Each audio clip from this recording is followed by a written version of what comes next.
جب روح کی توجہ جسم سے ہٹ جاتی ہے تو وہ آزاد ہو جاتی ہے اور پھر وہ آئندہ کی خبریں لاتی ہیں۔ روح کو کون لوگ آزاد کر سکتے ہیں؟ وہ لوگ کہ جو اپنی زندگی میں منظم ہو، خود کی تربیت کی ہو۔ ایسے افراد بھی ہیں کہ جو روح کی اس طریقے سے تربیت کرتے ہیں کہ بیداری کی حالت میں بھی جا کر ان کی روح آئندہ کی خبر لے کے آ جاتی ہے۔ سرخ پوست بیٹھ کر خود کو ریلیکس کرتے ہیں، جیسے یوگا وغیرہ۔ بیٹھ کر کیوں ریلیکس کرتے ہیں؟ اس کی کیا دلیل ہے؟ کیونکہ یہ لوگ زمین پر حشرات اور کیڑے مکوڑوں کی وجہ سے نہیں سو سکتے تھے اور بیٹھے بیٹھے سوتے تھے اور اسی حالت میں خود کو ریلیکس کرتے تھے۔ جب اس ماڈل کو اسلامی ممالک میں وارد کیا گیا ریلیکس کی حالت کو، تو کہا گیا کہ بیٹھ کر خود کو ریلیکس کرو، بیٹھ کے اس کام کو انجام دو۔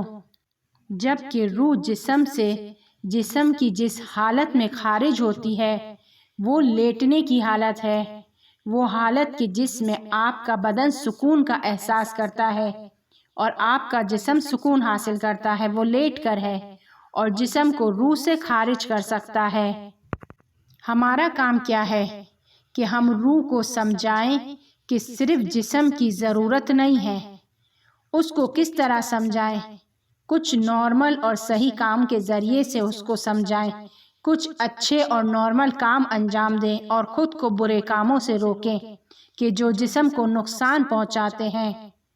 بعض مختلف حرکات کو انجام دیتے ہیں کہ جو عقل سے جوڑ نہیں، اور ان صحیح کاموں میں سے ایک سحر کے وقت بیدار ہونا ہے۔ ماہ رمضان میں ایک پورا دورہ ہوتا ہے ریاضت کا، سحر کے وقت بیدار ہونے کا۔ چونکہ اس جسم اور روح کا خالق صرف ایک ہی ہے، لہٰذا روزے کا حکم دے رہا ہے، سحری کا بھی وقت بتا رہا ہے اور افطار کا بھی وقت بتا رہا ہے۔ وہ لوگ جو اپنے بدن میں سوئیاں ڈالتے ہیں، تلوار ڈالتے ہیں اور انہیں درد بھی نہیں ہوتا، اس میں دماغ کو کام کرنے سے وہ لوگ روک دیتے ہیں، اور وہ شخص کسی بھی قسم کا کوئی بھی درد احساس نہیں کرتا، کیونکہ روح کو سمجھا دیا ہے کہ اس بدن سے تمہارا کوئی سروکار نہیں ہے، تمہارا کوئی تعلق نہیں ہے۔ 2018 میں جاپان کے ڈاکٹرز کی ٹیم نے ایک نوبل نتائج تیار کیے، جس میں پہلا نتیجہ یہ تھا کہ کینسر کے اثرات کو جسم پر تحقیق کرتے ہیں، اور وہ اس نتیجے پر پہنچتے ہیں کہ جس چیز کو وہ بہت زیادہ بیماریوں کا عامل سمجھتے ہیں وہ فریج ہے، وہ چاکلیٹیں جو ہماری جیبوں میں ہوتی ہیں۔ ہم کہیں 2 سے 3 گھنٹے کے لیے جاتے ہیں تو اپنے جیب اور پرس میں کچھ کھانے پینے کا سامان لے کر جاتے ہیں۔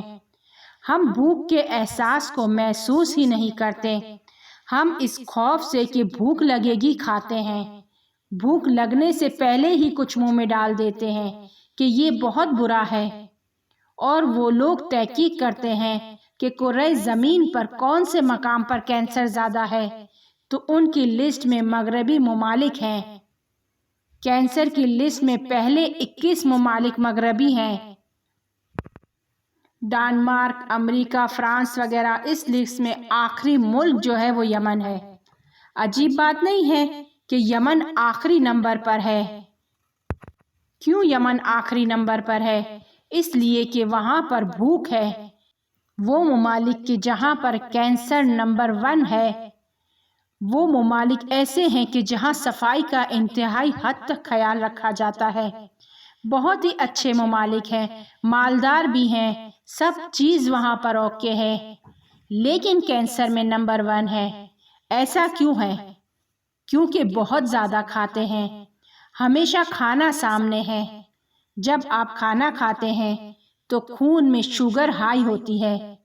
جب زیادہ پر کر دیا جائے کسی بھی مشین کو تو پھر وہ مشین کنٹرول سے خارج ہو جاتی ہے اور کچھ اور دستور دینے لگتی ہے، اور پھر وہ شوگر گدے کے عنوان سے بدن میں شکل اختیار کر لیتی ہے، کیونکہ ان کے بدن میں عام لوگوں کی نسبت غذا زیادہ جاتی ہے، جب غذا بدن میں جاتی ہے تو انسولین اپنا کام کرنا شروع کرتی ہے، لیکن جب حد سے زیادہ جسم میں غذا چلی جاتی ہے تو دماغ انسولین کو فرمان دیتا ہے، لیکن وہ فرمان کہیں اور چلا جاتا ہے، بالکل ہمارے موبائل کی طرح۔ جب میموری فل ہو جاتی ہے تو ہم ٹچ کسی اور جگہ کو کرتے ہیں، صفحہ کوئی اور کھل کے آ جاتا ہے۔ زیادہ کھانے کی وجہ سے شوگر کے گدے جسم میں پیدا ہو جاتے ہیں اور جس کا نتیجہ کینسر بنتا ہے۔ کینسر کی اصلی وجہ شوگر ہے۔ جب ہم کیمیائی علاج کرتے ہیں، کیمیکل سے علاج کرتے ہیں، تو زہر کو پورے جسم میں ڈالا جاتا ہے۔ کینسر کو ختم کرنے کے لیے جسم میں زہر ڈالا جاتا ہے تاکہ سرطان کے گدے ختم ہو جائیں۔ کیوں ختم ہو جائیں؟ کیونکہ اس کا مصرف 3 سے 4 برابر ہے۔ کیمیائی مادے یعنی زہر پورے جسم کی حالت بری کر دیتا ہے، لیکن ان گدودوں کی زیادہ حالت بری کرتا ہے۔ طب اسلامی میں سرطان کا علاج کیا ہے؟ وہ کہتے ہیں کہ بھوک برداشت کرو، کم کھاؤ، بھوک سے کینسر کا علاج ممکن ہے۔ امیر المؤمنین علیہ السلام فرماتے ہیں کہ بھوک اور بیماری ایک بدن میں ایک ساتھ نہیں جمع ہو سکتی۔ افریقہ اور یمن میں کینسر کا ریشو جو اس قدر نیچے ہے، اس کی وجہ وہاں پر بھوک ہے، وہ غربت ہے کہ جو وہاں پر ہے۔ اور جب بھوک لگتی ہے تو شکر کے وہ گدے جو جسم میں بنے ہوئے ہوتے ہیں، بدن ان کو پہلے استعمال کرتا ہے۔ اگر ڈائٹنگ کرنا چاہتے ہیں اور چاہتے ہیں کہ اپنا وزن کم کریں اور آپ کا عمل آپ کو جلدی جواب دے، آپ جلدی وزن کم کر لیں، تو شکر کا استعمال کم کریں۔ ہمارے جسم میں ایک آٹومیٹکلی سسٹم ہے، ہمارا جسم ہوشیار ہے اور اس کے ساتھ جیسا عمل کیا جاتا ہے وہ اسی حساب سے خود کو تنظیم کر لیتا ہے، سمجھ جاتا ہے۔ جو لوگ باڈی بناتے ہیں، جم جاتے ہیں، وہ پورا ہفتہ نہیں کھاتے، لیکن ہفتے میں ایک دن بہت زیادہ کھاتے ہیں۔ ایسا کیوں کرتے ہیں؟ وہ اس لیے کرتے ہیں کہ ان کا بدن ایک خاص نظام کے تحت تنظیم نہ ہو جائے۔ وہ بدن کے نظام میں گڑبڑ ڈالتے ہیں، کیونکہ بدن اگر سمجھ جاتا ہے کہ فلاں چیز اس کو نہیں مل رہی ہے، جسم وہ چیز نہیں کھا رہا ہے، تو وہ بدن کے سسٹم کو تبدیل کر دیتا ہے اور صرفے جوئی کرنے لگتا ہے تاکہ پورے بدن تک پہنچ سکے۔ بدن احتیاطی تدابیر اختیار کرنے لگتا ہے، اور اگر چاہتے ہیں کہ بدن خود بخود آٹومیٹک سسٹم نہ بنا لے، اس لیے ہفتے میں ایک دن بہت زیادہ کھاتے ہیں تاکہ جسم کو شوق دے کر اس میں کوئی سسٹم ایجاد نہ ہونے دیں۔ بعض اوقات آپ نے دیکھا ہوگا کہ وہ لوگ کہ جو ناشتہ نہیں کرتے وہ زیادہ موٹے ہو جاتے ہیں، کیونکہ اس بدن کو سمجھاتے ہیں کہ سسٹم تبدیل کر لو اور جو چیز مل رہی ہے اس کو ذخیرہ کرو، کیونکہ صبح کے ٹائم کچھ نہیں ملنا اس جسم کو۔ لہٰذا جسم اپنے آٹومیٹکلی سسٹم کی وجہ سے دوپہر کے کھانے میں سے ذخیرہ کرتا ہے، رات کے کھانے میں سے ذخیرہ کر لیتا ہے، شوگر ذخیرہ ہو جاتی ہے۔ اور اسلام کہتا ہے کہ ناشتے کو کامل اور بہترین انداز میں کھاؤ اور پھر رات کا کھانا کھاؤ، دوپہر کا کھانا بند کر دو۔ اگر بھوک لگ رہی ہے تو سلاد یا فروٹ وغیرہ استعمال کر لو، لیکن کھانا نہ کھاؤ۔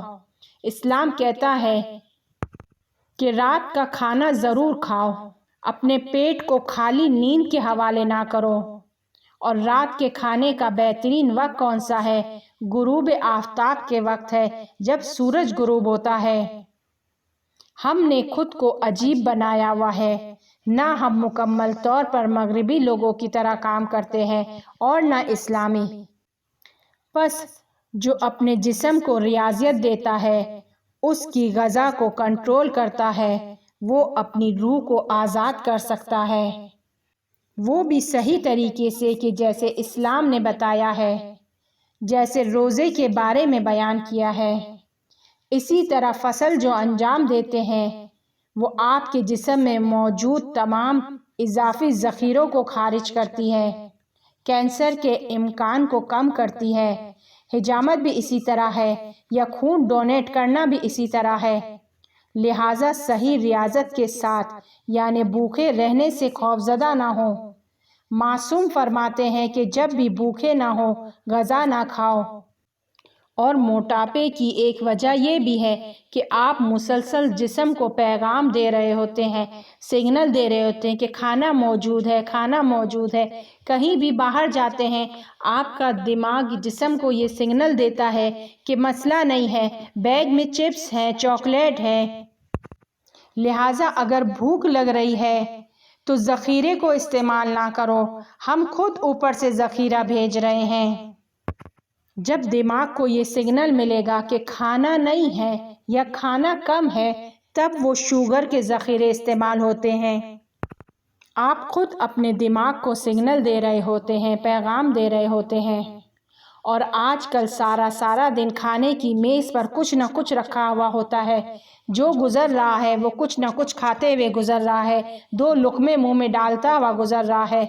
در حقیقت ہم اپنے ہاتھوں سے اپنے گھر والوں کو مریض کر رہے ہیں۔ اسی طرح بھوکے رہنے سے، روزہ رکھنے سے ہوش زیادہ ہوتا ہے۔ لہٰذا ایک طریقہ کہ جو بیان کیا روح کو جسم سے جدا کرنے کے لیے اور روح سے منفعت حاصل کرنے کے لیے، وہ بھوک ہے۔ جسم کو ہر وقت کھانا نہیں دینا ہے، روزہ رکھنا ہے۔